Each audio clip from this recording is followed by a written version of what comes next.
Cette petite vidéo en vitesse pour faire un récapitulatif de la matière sur les bilans. Alors ça a l'air un peu impressionnant comme ça, mais en vrai c'est plus simple qu'il en a l'air. Alors tout d'abord, les bilans, qu'est-ce que c'est et pourquoi on les fait? Les bilans, en fait, c'est une espèce d'enquête qu'on fait pour comprendre d'abord tout ce qui se passe et ce qui risque d'arriver, quels sont les problèmes potentiels, de quoi est-ce qu'on a besoin, comment est-ce qu'on doit agir. Et surtout savoir ce qu'on va raconter à la suite à l'équipe médicale qui va reprendre notre patient en charge si jamais elle le reprend en charge.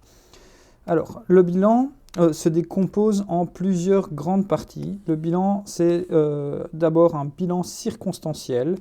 Ensuite, au bilan circonstanciel, on aura un bilan primaire et finalement un bilan secondaire. Et puis, quand on aura bien fini le bilan, il y aura la partie de transmission du bilan.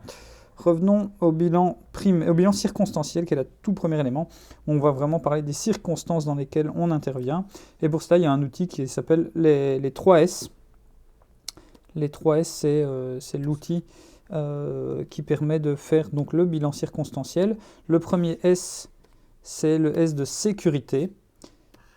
La sécurité, c'est la sécurité pour qui? C'est d'abord la sécurité pour moi et mon collègue. Si nous on n'est pas là, on ne sait plus agir, on ne sait plus aider, ça ne sert à rien.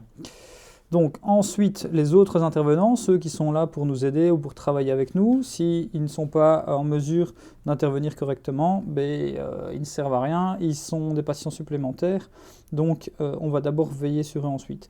On va veiller ensuite sur les impliqués qui ne sont pas des patients, ceux qui ne sont pas blessés, qui vont bien en fait, mais qui sont présents sur place, parce que si eux tombent malades ou se blessent, ils deviennent des patients et du coup ils reprennent la place numéro 4 de notre patient, sauf qu'au lieu d'en avoir un seul, on en a plusieurs et ça ce serait vraiment dommage.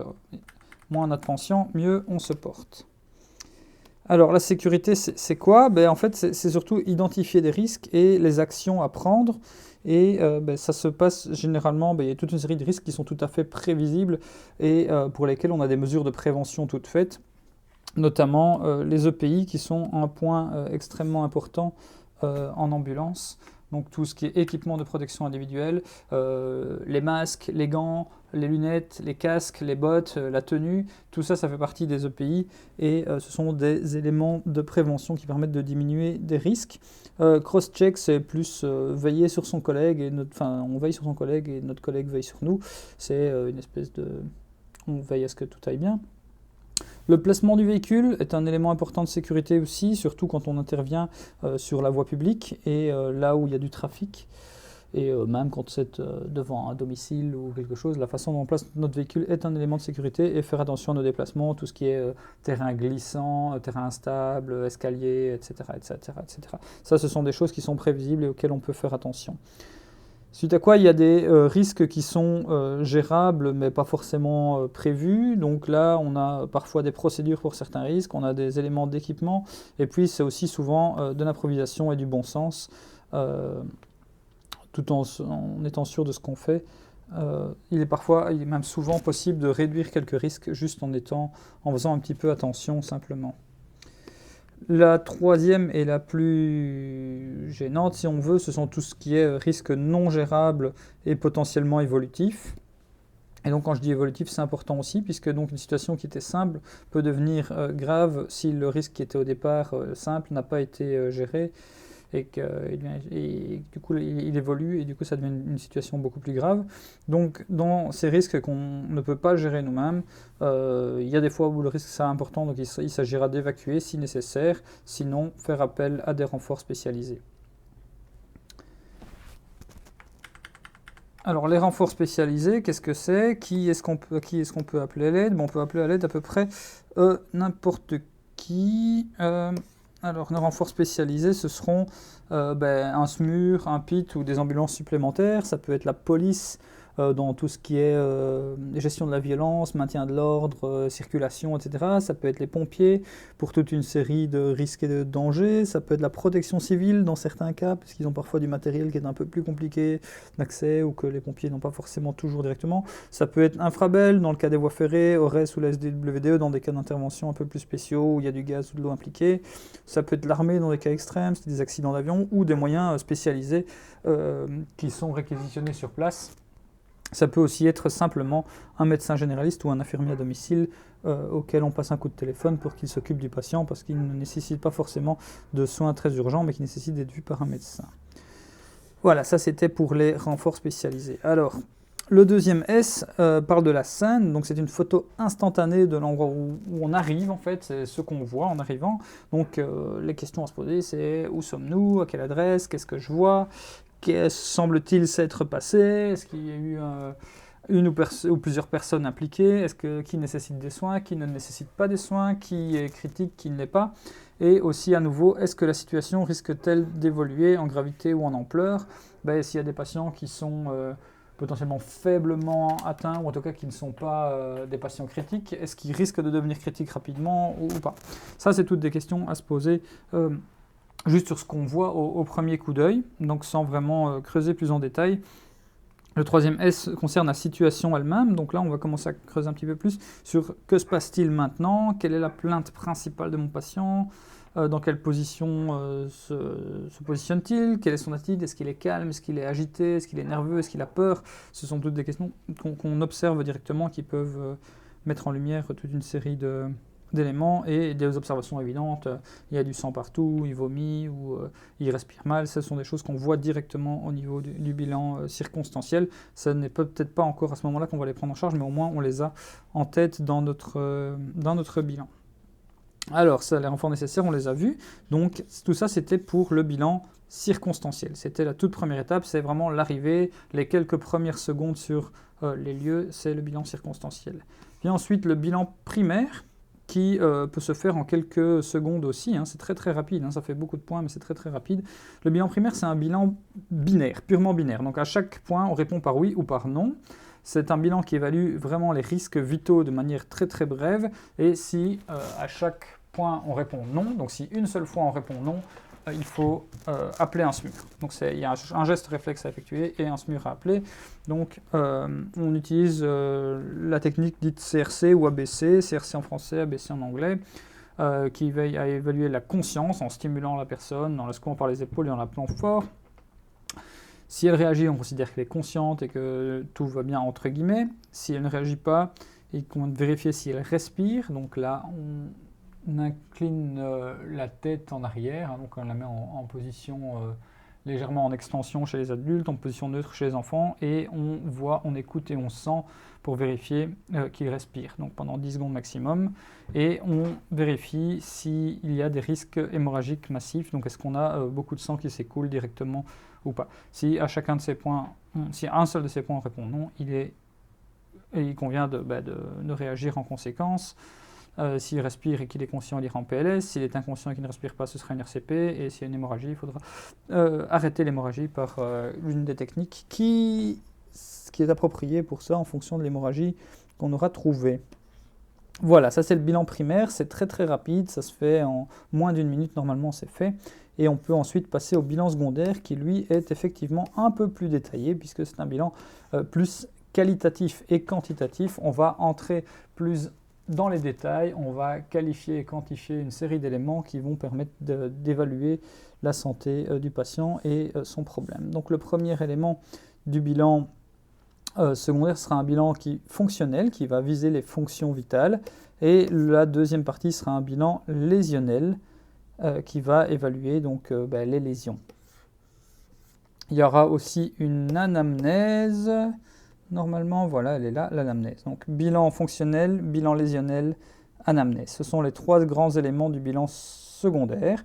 Et le bilan fonctionnel commence par les voies aériennes. Et les voies aériennes, il n'y a que deux questions à se poser. Est-ce qu'elles sont libres? Donc, est-ce que le patient respire spontanément? Est-ce qu'il n'y a rien qui obstrue? Et est-ce qu'elles sont sûres? C'est-à-dire que sûres, ça veut dire qu'elles sont libres et qu'elles vont le rester, qu'il n'y a pas de risque que le patient s'encombre tout seul pendant le reste de notre travail. Le deuxième point, c'est le B, donc c'est un schéma A, B, C, D et E, d'accord, pour exposition événement. Et donc le deuxième point, c'est le B, où on évalue la respiration à l'aide de l'acronyme FRAPTICO. FRAPTICO, qui est ici, auquel on rajoute parfois un S. Alors, le F, c'est la fréquence respiratoire, donc un cycle inspiration-expiration, c'est compté comme 1, et donc la norme se situe en fonction des références, soit elle commence à 10 ou 12, jusqu'à 16 à 20, on entend parfois 15, 18 ou 12, 16, enfin ça dépend, mais c'est dans cet ordre d'idée-là. Il y a quand même des cas particuliers. Si le patient respire moins de 6 fois par minute, ou plus de 30 fois par minute, c'est vraiment un patient critique. C'est un patient qui va avoir besoin d'assistance rapidement. C'est un patient qui va avoir besoin d'un SMUR, typiquement. On évalue aussi le rythme de la respiration. Simplement, est-ce qu'il est régulier ou irrégulier? Il y a des cas de respiration irrégulière assez particuliers qu'on ne voit pas ici en détail, mais voilà. Est-ce qu'il fait des apnées? Est-ce que tout d'un coup, la fréquence accélère puis elle ralentit? Est-ce que tout ça est régulier ou pas? On regarde ensuite le A qui parle de l'amplitude. Est-ce que c'est une respiration profonde où la cage thoracique se développe assez fortement et se réécrase en fait? Donc est-ce que la respiration a des grands volumes ou de petits volumes? On parlera alors de oscillations superficielles. C'est généralement quelqu'un qui respire beaucoup plus vite pour combler le manque en fait de volume qui serait arrivé dans une respiration profonde. Donc c'est quelqu'un qui respire vite et qui fait de petites des petits volumes. Donc c'est plus une petite hyperventilation. Ceci est une respiration plus superficielle, une belle respiration profonde. Avec... Voilà. On verra aussi à la symétrie de la cage thoracique au niveau de l'inspiration et de l'expiration. Est-ce qu'elle se développe des deux côtés de la même façon? Est-ce qu'il y a un côté qui s'écrase ou qui ne se développe pas du tout? Ça, c'est un élément assez important aussi à veiller lorsqu'on évalue la partie respiration. Est-ce qu'il y a du bruit, des wheezing ou des sibilances? Est-ce qu'on a un stridor, des crépitants, des râles? Est-ce que la respiration est bruyante ou est-ce que simplement elle n'est pas bruyante, tout à fait normale?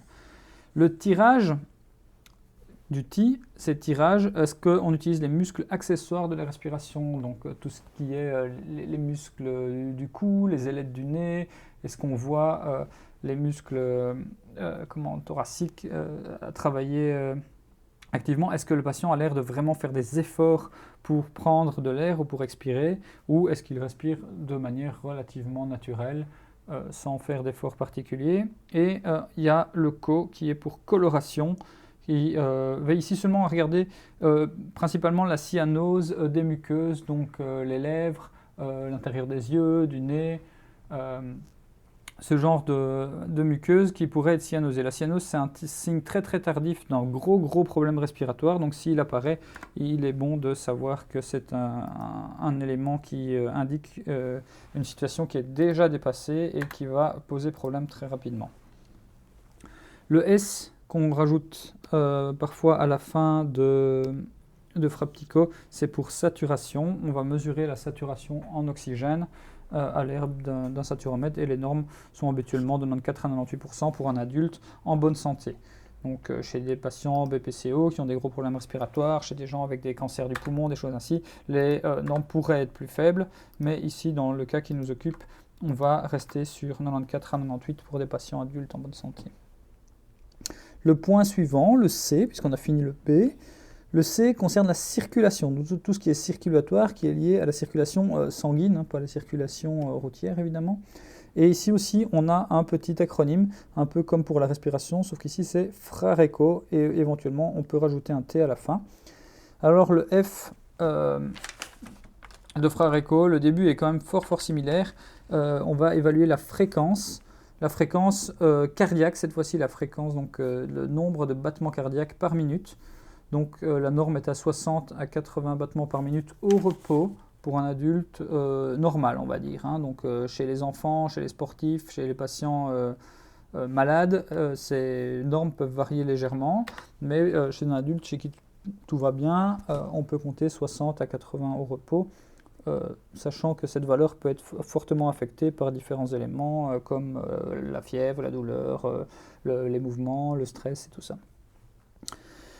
Donc toujours du côté circulation du sang, circulation sanguine, on va évaluer le rythme des battements cardiaques. Donc est-ce que le rythme est parfaitement régulier ou est-ce qu'il est irrégulier? Est-ce qu'on a une arythmie ou une dysrythmie? Et dans ce cas, est-ce qu'elle est bien ou mal supportée? Il y a des dysrythmies qui sont très très bien supportées. Il y a plein de gens qui vivent avec la fibrillation auriculaire et qui n'en meurent pas. Et voilà, maintenant c'est intéressant à savoir. L'amplitude, donc ça c'est l'amplitude du pouls quand on le prend au niveau radial. Donc je vais le noter ici dessus, pouls radial. Bon, après on peut le prendre ailleurs, mais est-ce que le pouls est bien frappé? Donc est-ce qu'on le sent vraiment ou est-ce qu'il est filant? Donc un pouls bien frappé, ça va être un signe d'un cœur qui pompe le sang correctement. Un pouls filant, ça va être un pouls qui va être lié à donc, une pression sanguine beaucoup plus faible et probablement une tension artérielle beaucoup plus faible aussi. Et donc il est important de noter ça aussi, puisque ce sont des signes que quelque chose ne va pas correctement. Alors on a le temps de recoloration capillaire. La recoloration capillaire, pour mesurer cela, on écrase un ongle pendant 5 secondes, on le relâche, et on voit combien de temps il met à se recolorer. En temps normal, ça devrait être en dessous de 3 secondes. Si c'est plus de 3 secondes, ça indique que la perfusion périphérique est faible et c'est probablement un signe que le corps essaye de garder du sang vers les organes les plus importants. Ça veut dire qu'il y a une perte et que ces extrémités ne sont pas irriguées correctement. Ça peut être aussi simplement le signe qui fait froid et que le patient a froid, mais bon, ça c'est un des éléments environnementaux à tenir en compte lorsqu'on fait le bilan, évidemment. La coloration générale du patient, qui est un peu différente de la coloration qu'on évaluait dans le bilan respiratoire. Ici, on cherchait une cyanose. Dans le bilan circulatoire, la coloration générale, on va aller voir si le patient est pâle, s'il est rouge, s'il a le teint gris, des choses ainsi, qui vont donner une information plus sur son état général. Et on va éventuellement mesurer sa tension artérielle. Et c'était le petit t qu'on peut éventuellement rajouter là. Les normes varient fortement d'un patient à l'autre. Chez un adulte en bonne santé, on peut estimer qu'entre 12,7 et 14,9, on est bien. Maintenant, il y a des gens qui vivent avec plus ou moins que ça régulièrement et qui se portent très bien aussi. C'est plus une norme générale de la population très vaste. Il faut quand même savoir que chez la plupart des patients, à partir du moment où la tension systolique descend en dessous de 80, ça devient quand même pas terrible. D'ailleurs, son état de conscience et de bien-être va fortement baisser. C'est souvent là qu'il faudra appeler un SMUR également. Ce n'est pas forcément systématique, ça dépend à nouveau de comment il le supporte. Maintenant, à ce niveau-là, c'est quand même assez bas quand même pour un adulte qui devrait être en bonne santé. Voilà, on a fait tout le tour du bilan circulatoire. On va ensuite passer au point D, qui sont les disabilities ou le déficit neurologique en français. Le premier élément qu'on peut éventuellement évaluer, c'est l'épadono, donc le niveau de conscience de notre patient. Est-ce qu'il est éveillé, pas, est-ce qu'il répond à la parole, est-ce qu'il répond à la douleur ou est-ce qu'il est complètement non réactif? Donc ça c'est la version en français. En anglais c'est alert, verbal, pain et unresponsive. C'est exactement la même chose. Donc si on a un patient qui est... Ça donne une échelle en fait du niveau de conscience du patient assez large. Mais c'est déjà intéressant. On peut évaluer ses pupilles. Est-ce qu'elles sont isocores, donc est-ce qu'elles ont le même diamètre ou pas? Dans ce cas-là, on dira qu'elles sont anisocores. Est-ce qu'elles sont réactives à la lumière ou pas? Est-ce qu'elles sont en mydriase, donc grande ouverte, ou est-ce qu'elles sont en myosis, toute petite? Je vais faire le petit dessin rapidement. Donc en mydriase, ce sont les grandes, et en myosis, ce sont les petites. Voilà. Alors, la glycémie, c'est un élément très très important du bilan neuro, puisque une hypoglycémie peut provoquer n'importe quel symptôme neurologique, un symptôme qui ressemble à un AVC ou une anisocorie ou que sais-je. Enfin, l'anésiochorie, il faudrait déjà que ce soit fameux, mais bon, des symptômes qui miment l'AVC sont très courants en hypoglycémie. Donc la norme est de 80 à 120 à jeun. Donc à jeun, c'est quelqu'un qui n'a pas mangé depuis 6 heures. Donc si on vient de manger, cette valeur peut être plus élevée et c'est tout à fait normal. Par contre, si on n'a pas mangé depuis très longtemps, on pourrait être en dessous en hypoglycémie. La température, on a une norme aux alentours de 37 degrés, un peu plus, un peu moins, mais souvent un petit peu moins, mais 37 c'est la valeur qui va bien. L'échelle de Glasgow qui donne aussi une évaluation du niveau de conscience sur 15 points, qui est principalement focalisée sur les patients traumatisés. Et donc c'est une version plus approfondie de la VPU ou EPADENO, et avec un système de points. C'est aussi dans le D qu'on va évaluer tous les signes de l'AVC, donc soit avec l'algorithme FAST, soit vite, qui sont exactement les mêmes en français ou en anglais. Donc on évalue est-ce que le visage pend, est-ce que le visage est déformé d'un côté, est-ce qu'il y a un membre qui est inerte, est-ce qu'il y a un membre qui ne réagit plus, dans lequel il n'y a plus de force, est-ce qu'il y a un trouble de la parole, et auquel cas, si l'un de ces trois signes est positif, on peut suspecter un AVC et il faut absolument évacuer le patient le plus rapidement possible. Alors ça c'était pour la partie D, reste la partie E, qui est une partie qu'on appelle habituellement exposition et événement. Alors c'est ce qu'on va aussi appeler le bilan lésionnel. Donc le E c'est le bilan lésionnel. Le E est souvent là pour exposition événement, puisque les événements on va les revoir dans la partie anamnèse. Donc après le bilan fonctionnel, on attaque le bilan lésionnel. Et donc, on disait le E, on va exposer le patient et le palper du haut du crâne jusqu'au bout des pieds. On va tout vérifier, donc le haut du crâne, les cheveux, les tempes, le front, les oreilles, les yeux, le nez, la bouche, le menton, la gorge, le cou, les épaules, le thorax, le dos, l'abdomen, les bras, les mains, le bassin, les cuisses, les genoux, les jambes, les chevilles, les pieds, les orteils. On passe vraiment partout et on recherche toute une série de choses. Donc, est-ce que d'abord le patient sent ou ne sent pas quand on le palpe? Est-ce qu'il a des douleurs qu'on peut évaluer avec les petites abréviations TILT ou PQRST? Et surtout, lorsqu'on l'expose et qu'on le palpe, on va rechercher toute une série de choses comme des déformations, des contusions, des abrasions, des perforations de la peau, des brûlures. Est-ce que les tissus sont fermes ou durs, ou est-ce qu'ils sont tout mous? Est-ce qu'il y a eu des lacérations ou des cicatrices? Est-ce qu'il y a des œdèmes ou des gonflements à différents endroits? Tout ça, ce sont des éléments importants à prendre en compte. Et il y a aussi toute une série de choses qu'on va pouvoir repérer en faisant cet examen approfondi. C'est peut-être une série de dispositifs médicaux qui ont été placés, comme un porte-à-4, un pacemaker ou des patchs médicamenteux, une stomie éventuellement, ou une pompe à insuline, un capteur de glycémie, toutes ces petites choses en fait qui vont vous laisser penser que le patient a une série de problèmes de santé dont il ne vous aurait peut-être pas parlé, ou dont il n'est peut-être simplement pas capable de vous parler. Voilà, ça c'est pour le bilan dit lésionnel. Donc les lésions, on les recherche ici plutôt dans le DCAP BTLS. Maintenant, c'est aussi l'occasion de repérer toute une série de choses, donc des sensations qui seraient perdues, des douleurs qu'on n'avait pas remarquées au début, ou des dispositifs médicaux. Voilà, on a bien avancé dans le bilan lésionnel. On va aussi attaquer ce qu'on appelle une anamnèse qui peut se faire tout au long du bilan. En fait, on la sépare ici pour une question de structure, mais c'est plus une série de questions à poser au patient, des questions qui veillent en fait à éclaircir un petit peu la situation, essayer de comprendre ce qui se passe et à ne rien oublier dans les éléments importants qu'il faut transmettre à l'équipe médicale. Donc le premier S de Sampler, c'est pour signes et symptômes.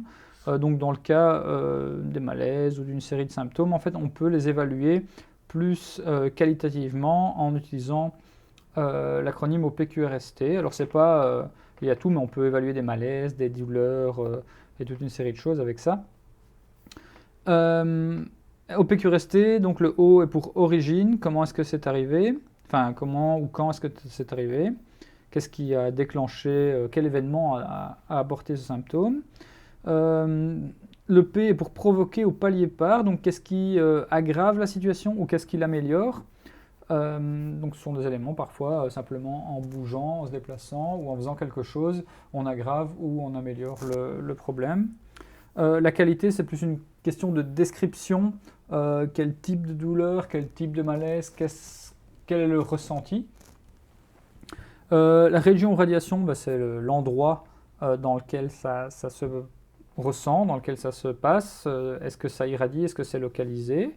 La sévérité, c'est l'intensité du problème, si on veut, c'est la gravité du problème. Ça peut être, c'est équivalent au I du tilt pour la douleur, mais dans le cas de, je sais pas, de vomissement par exemple, ça peut être est-ce que je vomis beaucoup, est-ce que je vomis un peu. Et le timing, donc c'est quand est-ce que ça a commencé, jusque quand, est-ce que c'est régulier, est-ce que c'est irrégulier, est-ce que c'est permanent. Le A donc de Sampler, ce sont les allergies, toutes les allergies connues. Le M, c'est pour médication quotidienne, ce sont les médicaments que le patient prend tous les jours. Par contre, il est très important aussi de demander, et aujourd'hui, qu'est-ce que vous avez pris? Est-ce que vous avez pris des médicaments supplémentaires? Est-ce qu'il y en a que vous n'avez pas pris? Est-ce que vous avez pris vos traitements comme d'habitude ou pas? Le passé médical pertinent, c'est important ce pertinent. Tout le monde se fiche de savoir qu'on a eu une cheville cassée en 1984. L'important, ce sont le passé médico-chirurgical, je ne vais pas dire forcément récent, mais en tout cas qui est en lien avec la plainte pour laquelle on est en train de travailler. La lunch, c'est plus la dernière fois que le dernier repas, en fait, qu'il soit entré ou sorti. Hein. Donc, si le patient a vomi, c'est très important de le savoir aussi. Qu'est-ce que c'était et quand est-ce que c'était? Et les événements, en fait, qui ont mené à la situation qui a mené à l'appel de l'ambulance. Et le R, ce sont les facteurs de risque, que ce soit des antécédents familiaux, des bonnes ou mauvaises habitudes, hein, le sport, le tabagisme, l'éthylisme chronique ou que sais-je.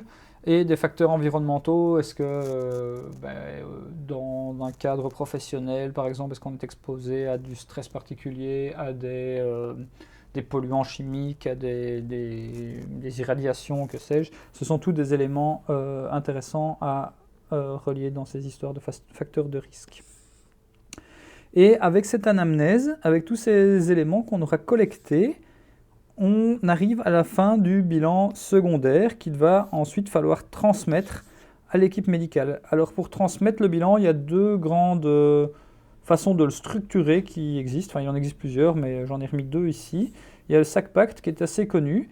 Donc on présente les éléments qu'on a collectés sous la structure suivante et dans cet ordre-là, donc en parlant le sexe, l'âge du patient, dans quelles circonstances est-ce qu'on l'a trouvé, la plainte est le problème principal pour lequel on a été appelé ou pour lequel on est intervenu, quels sont les antécédents pertinents, donc à nouveau ceux qui sont en lien avec le problème actuel, les constantes pertinentes, si tout va bien mais qu'il n'y a qu'un seul paramètre qui n'est pas dans les normes, on va plutôt mentionner celui-là que les autres, et les traitements entrepris et la réponse du patient au traitement. Est-ce que le patient a bien réagi? Est-ce que le patient n'a pas réagi? Est-ce qu'il a mal réagi? C'est important de le mentionner ici. Il y a également la technique isobar qui est similaire et qui vise également à transmettre toutes les informations qu'on a collectées sous une autre structure, donc identification, la mienne et celle du patient, et l'instabilité, est-ce que le patient est instable, et si oui, qu'est-ce qui est instable chez lui. La situation dans laquelle on a trouvé le patient et les problèmes pour lesquels on intervient. Les observations, c'est tout notre bilan en fait, ce sont les éléments importants du bilan qu'on aura collecté sur place. Le background, ce sont les antécédents et à nouveau les antécédents pertinents, hein, et peut-être également l'histoire dans laquelle le problème est arrivé. Appréciation, assessment, ça c'est un peu plus, ça peut être subjectif, mais c'est une évaluation en fait des différents éléments qu'on a observés et de se dire tiens ça a l'air relativement grave ou c'est pas trop grave ou il y a ceci, il y a cela. Ça c'est plus une question de bilan. Et alors requête, recommandation, récapitulation, c'est sur base de tout ça, je pense qu'il faudrait faire ceci, il faudrait probablement investiguer plus loin, il a peut-être besoin d'être hospitalisé, il a peut-être besoin d'un suivi particulier, et c'est aussi l'occasion de récapituler les éléments importants du bilan qu'on aura transmis. Voilà, ça a l'air relativement énorme, je vous l'accorde, il y a énormément de points sur cette petite mind map. Mais au final, c'est une structure à retenir qui est encore relativement simple dans un certain sens et bien structurée. Une fois qu'on l'a en tête, elle est assez naturelle et ça permet de ne rien oublier et de travailler correctement, de prendre en charge ses patients d'une très bonne façon. Voilà, je vais clôturer cette vidéo ici et s'il y a des points qui nécessitent des détails supplémentaires, ce sera l'objet d'autres vidéos.